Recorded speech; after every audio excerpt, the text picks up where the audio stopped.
So we've had some great influence. Where we are today, we're collaborating with those ministries. They are coming to us saying, we've heard what God is doing in active life. We've heard the success. We've heard, tell us, teach us. That is the favor of God.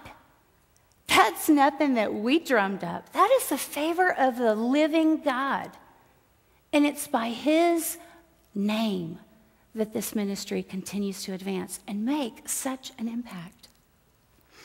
He has opened opportunity for us on radio, many stations here in Houston, San Antonio. Just as early as this Monday, I was in San Antonio with my birth mother.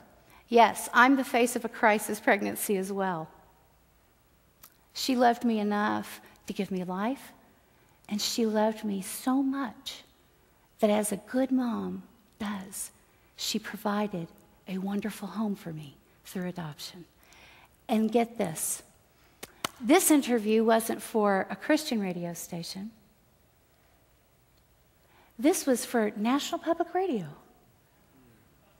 National Public Radio called and said, we've heard about this story.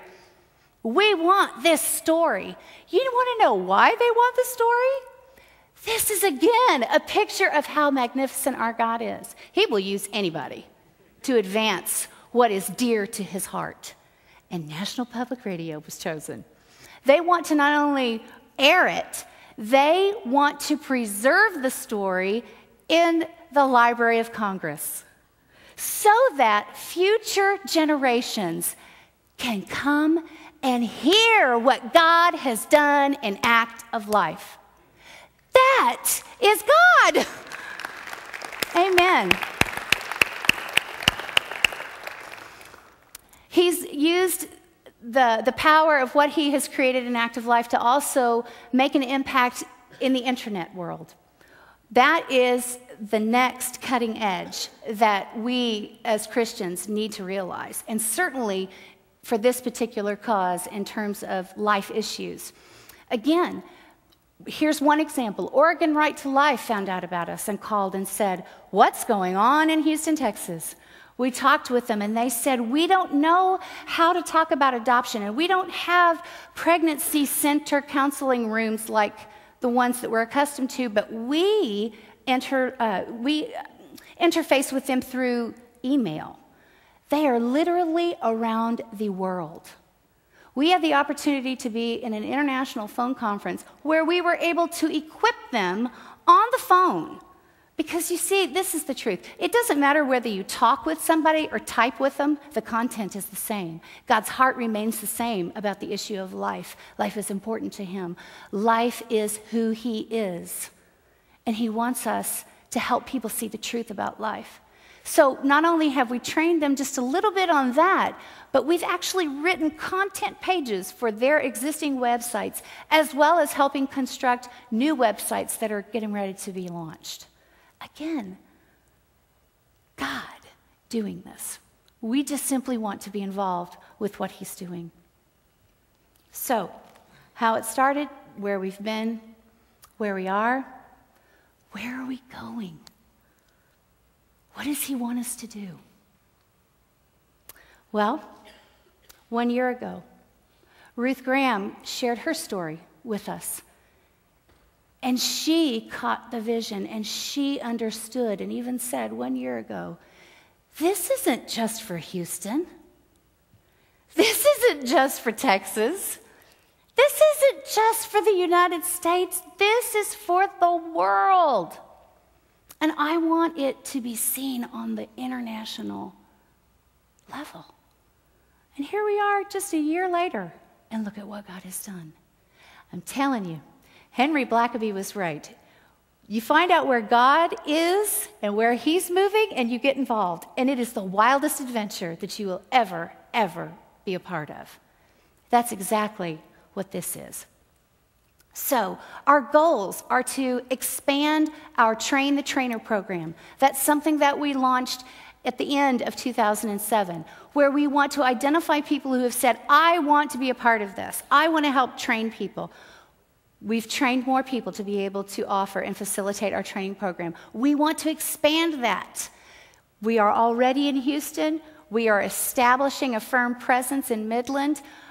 First Baptist Church Midland is considering us for their one and only office space that's open.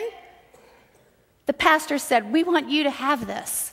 We want our community to understand how important adoption is, as well as a host of other ways that community is rallying around this ministry to establish our very first branch. It's not just for Texas. We hope to establish people in strategic geographic locations to see this advanced across the United States. Can we do that? Absolutely, we can do that. The Lord can make that happen. We need to distribute more resources. Many of you may not know that we have created and distribute lots of resources free of charge to the pregnancy centers.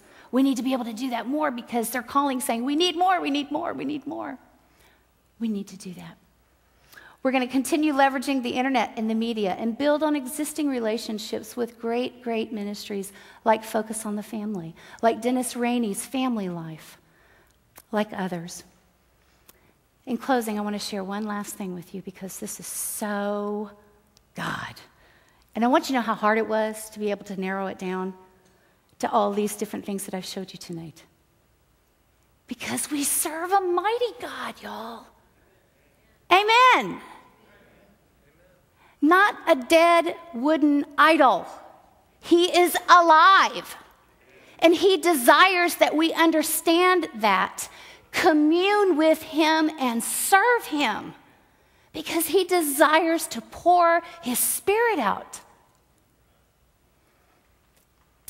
Just 2 weeks ago, got a phone call from CareNet, which is the United States' large ministry that helps to support Christian pregnancy centers. And every year, they have a huge conference where people from literally around the globe come to get training, to get new information and skills so that they can be better back in their home ministries. Guess who is going to be a main adoption presenter in 2008? This little bitty ministry called Active Life. In less than 5 years, has shot to the top of the national list of adoption advocates and educators. That is God. Can somebody say amen? Amen. That's not me. That's not Linda. That's not Larry. That's not Ed. That's not any of us. That is the Spirit of the living God doing it. He just desires to use us to accomplish what he has set from the beginning.